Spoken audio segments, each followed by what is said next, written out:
Η ΕΣΕΧ λοιπόν είναι ένας φορέας ψυχικής υγείας. Έχουμε σε όλη την Ελλάδα περίπου 40 μονάδες ψυχικής υγείας για ευάλωτες ομάδες, για παιδιά κυρίως, αλλά και ενήλικες. Μιλάμε για κινητές μονάδες, για κέντρα ημέρας, για οικοτροφία, για προστατευμένα διαμερίσματα. Προσφέρουμε λοιπόν υποστήριξη σε ευπαθείς ομάδες. Καταλαβαίνετε ότι το ελληνικό κράτος όπου μπορεί μας υποστηρίζει, αλλά χρειαζόμαστε όλα αυτά τα χρηματοδοτικά εργαλεία για να ανταπεξέλθουμε στις πολύ αυξημένες ανάγκες. Γι' αυτό έχουμε γίνει experts στις χρηματοδοτήσεις. Τρέχουμε παντού, προσπαθούμε να ανταποκριθούμε σε όλο αυτό. Δημιουργούμε συνέργειες. Μέσα σε αυτές λοιπόν τις συνέργειες και ανταποκρινόμενοι και στις ανάγκες που υπάρχουν, δημιουργήθηκε το Fabric Republic, που είναι μια αγαπημένη μας υπηρεσία. Το Fabric Republic λοιπόν είναι μια τράπεζα ροχισμού που δίνει σε 100.000 συμπολίτες μας κάθε χρόνο τα ρούχα τα οποία χρειάζονται. Έχουμε αναπτύξει τα Connect Your City, που είναι τα κέντρα νέων, που εδώ έχουμε και το Connect Brussels, που είναι το κέντρο νέων στις Βρυξέλλες. Προσπαθούμε να υποστηρίξουμε νέους. Εδώ να πω ότι το τελευταίο καιρό δίνουμε ένα πολύ μεγάλο αγώνα εδώ για την αντιμετώπιση της παραβατικότητας και της βίας στους νέους.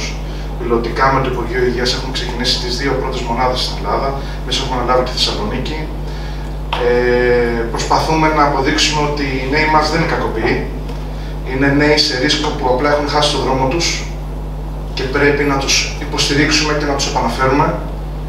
Υπάρχει βία, δεν είναι ότι δεν υπάρχει βία, αλλά πρέπει να δούμε γιατί υπάρχει βία, τι έχουμε κάνει λάθος στην κοινωνία και πώς μπορούμε να υποστηρίξουμε τα παιδιά μας. Δεν μας πρέπει να χάσουμε μια γενιά, πρέπει να είμαστε εκεί για αυτούς τους νέους. Αυτά κάνουμε και τα κάνουμε πολύ καλύτερα από τότε που μπήκαμε στην PNI και ευχαριστούμε πάρα πολύ και την Έλλη και τον Βασίλη για όλη την προσφορά. Λοιπόν, ακούσαμε για το Horizon. Είναι ένα εξαιρετικό εργαλείο, το οποίο δυστυχώς δεν το αξιοποιούμε όσο πρέπει. Γενικότερα θα ήθελα να πω ότι σαν χώρα, στα ευρωπαϊκά εργαλεία, οι φορείς και οι εταιρείες είναι πάρα πολύ χαμηλά στην απορρόφηση. Δεν είναι μόνο η ελληνική κυβέρνηση που χάνει πόρους, οι εταιρείες δεν ψάχνουν καθόλου τους πόρους που υπάρχουν εκεί έξω. Θα ήθελα λοιπόν, συνεχίζοντας, να πω για το Horizon δύο πράγματα ακόμα. Ένα case study σαν φορέας, πώς το έχουμε αξιοποιήσει και πώς μας έχει βοηθήσει όλα αυτά τα χρόνια. Ακούμε λοιπόν για τεχνητή νοημοσύνη. Φαντάζομαι όλοι τουλάχιστον στο ChatGPT έχουμε ψάξει κάποια πράγματα. Τέλεια. Προσέξτε τι στοιχεία βάζετε, γιατί είναι όλα public, να το ξέρετε αυτό. Σαν φορέας λοιπόν, η βάση μας είναι η ψυχική υγεία. Αντιλαμβάνεστε ότι έχουμε ευαίσθητα δεδομένα. Δυστυχώς δεν μπορούμε να αξιοποιήσουμε το ChatGPT. Δεν προσφέρεται λόγω GDPR. Έτσι λοιπόν, τέλεια. Έτσι λοιπόν, δημιουργήσαμε μέσα από προγράμματα Horizon, 3 προγράμματα Horizon συγκεκριμένα, ένα δικό μας AI tool, το οποίο μας επιτρέπει να μπορούμε να αξιολογούμε τη θεραπευτική πορεία των ωφελούμενων, να κάνουμε πάρα πολλές αξιολογήσεις στον τρόπο λειτουργίας του φορέα και μας έχει μειώσει τα λειτουργικά κόστη του φορέα περίπου 30%. Όλο αυτό λοιπόν έγινε μέσα από προγράμματα Horizon με χρηματοδότηση. Τα 3 προγράμματα ήταν συνολικά περίπου 20 εκατομμύρια. Όχι για εμάς προφανώς, δυστυχώς δεν ήταν μόνο για εμάς, αλλά ήταν και για τις εταιρείες που ήταν μαζί μας. Ειδικά μια εταιρεία με την οποία πηγαίνουμε μαζί σε όλες αυτές τις προτάσεις, IT εταιρεία από την Ελλάδα, έχει περίπου 3 εκατομμύρια χρηματοδότηση από τα συγκεκριμένα προγράμματα στα οποία κατεβήκαμε μαζί.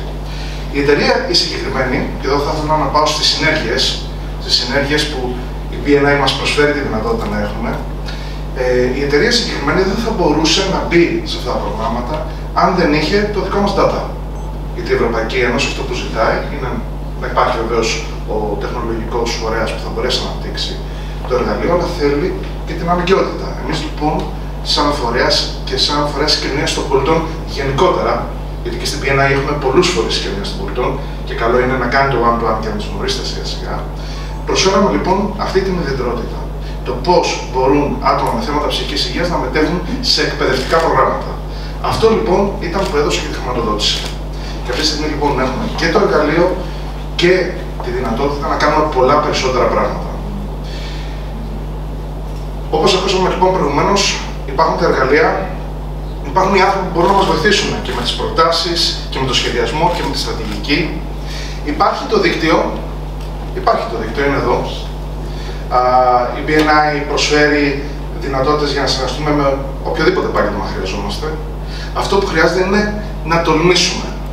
Δυστυχώς, σαν χώρα, βλέποντας τις Βρυξέλλες όλα αυτά τα χρόνια, Φίλιππε, βλέπουμε ότι είμαστε λίγο φοβικοί σε αυτό το κομμάτι. Όπως και στα Γαλλία που ανέφερες πριν, ναι, όντως, χρήματα υπάρχουν πάρα πολλά. Κάπου κολλάμε, κάπου είμαστε διστακτικοί. Ο καλύτερος τρόπος, λοιπόν, για να ξεπεράσουμε αυτό το φόβο μας είναι οι συνεργασίες και οι συνέργειες. Για να μπορέσουμε να φτάσουμε σε ένα τέτοιο χρηματοδοτικό εργαλείο, πρέπει να υπάρχουν κατάλληλες ζυμώσεις. Δεν αρκεί ένα one-to-one. Θέλει να γνωρίσουμε τον άλλον. Θέλει να τον αξιολογήσουμε, να τον εμπιστευτούμε και σιγά σιγά να χτίσουμε το προϊόν το οποίο θα έρθει η Ευρωπαϊκή Ένωση με πολύ χαρά να το χρηματοδοτήσει 1 και 2 και 3 φορές. Αλλά πρώτα είναι οι συνέργειες. Είναι πάρα πολύ σημαντικό λοιπόν να δούμε με ποιους συνεργαζόμαστε και τι ακριβώς κάνουμε. Πέρα από το Horizon υπάρχουν πολλά εργαλεία, όπως ανέφερε προηγουμένως και ο Φίλιππος, Creative Europe, πάρα πολλά πράγματα, πολλές χρηματοδοτικές ευκαιρίες. Καλό είναι να τις κοιτάξουμε, να δούμε τους ειδικούς που μπορούν να μας βοηθήσουν και να αναπτύξουμε μια στρατηγική για να τραβήξουμε τη χρηματοδότηση που χρειαζόμαστε. Θα μιλήσω όμως και για τις έμεσες χρηματοδοτήσεις που υπάρχουν μέσα από συνέργειες των φορέων της κοινωνίας των πολιτών και των εταιρεών γενικότερα. Να πω λοιπόν εδώ ότι βλέπουμε ένα βίντεο. Εδώ λοιπόν κάναμε την προηγούμενη εβδομάδα μια επίδειξη μόδας.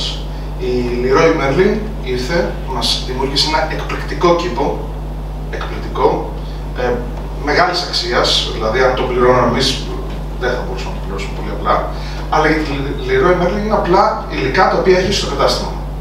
Αυτός ο κήπος λοιπόν μας έδωσε τη δυνατότητα οι ωφελούμενοι μας, με τη βοήθεια του Fabric Republic που αγαπάμε τόσο πολύ, να φτιάξουν καινούργια προϊόντα, να κάνουν την επίδειξη μόδας οι ίδιοι. Έτσι, είναι τα μοντέλα μας οι ωφελούμενοι από τα οικοτροφία μας. Να δείξουμε τα προϊόντα και να έχουμε ένα εξαιρετικό υλικό και σε επίπεδο κοινωνικής προσφοράς, αλλά και ομιλιακά. Η Leroy Merlin λοιπόν με ένα πολύ χαμηλό κόστος δημιούργησε ένα υλικό το οποίο θα το διαφημίσει για πάρα πολλούς μήνες. Με πολύ ψηλό αντίκτυπο και πολύ λίγα χρήματα. Εδώ λοιπόν είναι η προστιθέμενη αξία που μπορείς να έχεις από μια τέτοια συνέργεια. Αυτό δεν χτίστηκε σε μια μέρα, μας πήρε 1 χρόνο για να φτάσουμε εδώ. Είναι αυτό που λέγαμε πριν, ότι πρέπει να χτίζουμε αυτές τις σχέσεις. Παρόμοιες, τέτοιες συνέργειες, να πω, ας πούμε, με την AbbVie, τη φαρμακευτική. Είχαμε κάνει μια εξαιρετική συνεργασία, όπου σε επίπεδο HR τώρα, εδώ φεύγουμε από το CSR και πάμε στο HR κομμάτι. Τα στελέχη της ήρθαν σε Αθήνα και Θεσσαλονίκη και από κοινού με τα κέντρα νέων Connector City κάνουμε πάρα πολλές δράσεις. Ξέρετε, όλες οι εταιρείες προσπαθούν να ενδυναμώσουν τα στελέχη, το loyalty προς την εταιρεία. Και πληρώνουν πολλά χρήματα και ορθώς πολλές φορές χρειάζεται σε HR εταιρείες και συμβούλους και 1000 άλλα πράγματα. Όμως η αξία της κοινωνικής προσφοράς, το να έχει μια εταιρεία κοινωνικό πρόσημο και να έχει στελέχη που hands-on μπαίνουν μέσα στην κοινωνική προσφορά την ώρα της εργασίας τους, αυτό είναι αξία ανεκτήμητη.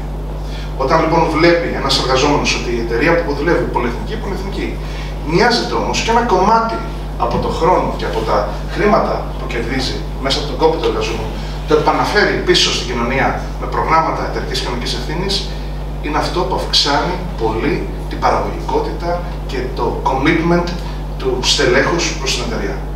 Το κόστος, τίποτα. Απλά μια μέρα δεν πήγαμε στο γραφείο, πήγαμε και κάναμε μια δράση με έναν φορέα. Τόσο απλά, αλλά και τόσο σημαντικό. Και ένα τελευταίο παράδειγμα, θέλω να σας κουράσω. Θα σας μιλήσω για την αγαπημένη μας Aegean και τις δράσεις που κάνουμε. Υπάρχει μια πολύ μεγάλη τάση τα τελευταία 2 χρόνια να έχουμε τα Sustainability Report, έτσι. Καλά τα λέω. Οι περισσότερες κεφαλαιογορές στην Ευρώπη πλέον απαιτούν το Sustainability Report. Το Sustainability Report λοιπόν δεν είναι μόνο για τις μεγάλες πολυεθνικές εταιρείες, αλλά είναι και για όλους τους προμηθευτές σιγά σιγά. Που σημαίνει ότι αν εγώ πουλάω υπηρεσίες σε μια μεγάλη εισηγμένη εταιρεία στη Φραγκφούρτη, θα πρέπει να έχω Sustainability Report. Για να χτίσω λοιπόν ένα Sustainability Report, τι είναι το Sustainability Report? Δείχνει τι δράσεις έχω κάνει σε επίπεδο green και social. Πρέπει να μπορώ να αποδείξω ότι αυτά που κάνω έχουν impact στην κοινωνία και στο περιβάλλον. Για να μπορέσει λοιπόν μια εταιρεία να πάρει αυτούς τους δείκτες πρέπει να επενδύσει χρήματα και χρόνο. Εδώ λοιπόν μια δράση που κάναμε με την Aegean, η οποία προφανώς έχει συστατευτεί λοιπόν, είναι μια τεράστια εταιρεία με εξαιρετικό έργο αυτά τα χρόνια. Τις παλιές στολές των αρισιμοδών, αντί να τις πετάξει, τις έδωσε στο Faber Republic και μέσα από αυτές δημιουργήσαμε πολύ ωραία τσαντάκια τα οποία τα δώσαμε την Παγκόσμια Μέρα Γυναίκα σε όλες τις γυναίκες που πετούσαν. Πολύ μικρό κόστος, πολύ μεγάλο impact σε επίπεδο marketing, πολύ μεγάλη χαρά από όλα τα στελέχη της Aegean που ζήτησαν και αυτοί βεβαίως το τσαντάκι τους άρεσε πάρα πολύ σαν ενέργεια. Και πολύ σημαντικό εδώ, ότι στο τέλος η εταιρεία πήρε μια βεβαίωση για όλους τους τόνους του ρουχισμού που ανακύκλωσε. Αυτή η βεβαίωση λοιπόν πιστοποιεί τη δράση και μπαίνει στο Sustainability Report. Εδώ λοιπόν είναι μια έμεση χρηματοδότηση μέσα από συνέργεια ενός φορέα με μια εταιρεία. Με την Aegean, βεβαίως, όλη αυτή η δράση μας και όλη η συνεργασία είναι τα τελευταία 2 χρόνια. Έτσι, έχουμε εκπαιδευτεί για το crisis response. Αν μου γίνεται το πέσει κάποιο αεροπλάνο, θα ήμασταν με τους ψυχολόγους εκεί να παρέχουν προς βοήθειες ψυχικής υγείας. Χτίζονται αυτές οι συνέργειες. Και για να χτιστούν, και θέλω να κλείσω με αυτό, χρειάζεται η κατάλληλη πλατφόρμα. Η κατάλληλη πλατφόρμα για μένα, σαν Νίκος και σαν Ιάσης, ήταν και είναι η BNI. Μέσα από την BNI έμαθα πώς να συνεργάζομαι.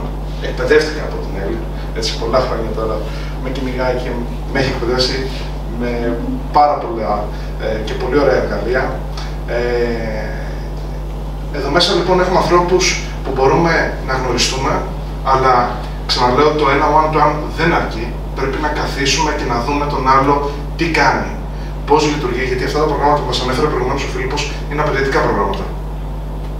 Και να φτιάξουμε ομάδες που χρειαζόμαστε experts, όπως το Λάμπρο, έτσι. Έχουμε πολλούς, Παντελή, νομίζω έχουμε κι άλλους στην πείνα, έτσι. Χρειαζόμαστε λοιπόν να δούμε ποια στελέχη μπορούν να μας βοηθήσουν στην ιδέα την οποία έχουμε, πού μπορούμε να καταθέσουμε την πρόταση και να τολμήσουμε. Έτσι. Οπότε υπάρχουν μελλοντικά εργαλεία, υπάρχουν δίκτυα που μπορούν να μας βοηθήσουν στην Ελλάδα αλλά και στην Ευρώπη με όλους τους Έλληνες των Βρυξελών. Αυτό που μένει λοιπόν είναι απλά να τολμήσουμε. Σας ευχαριστώ πάρα πολύ.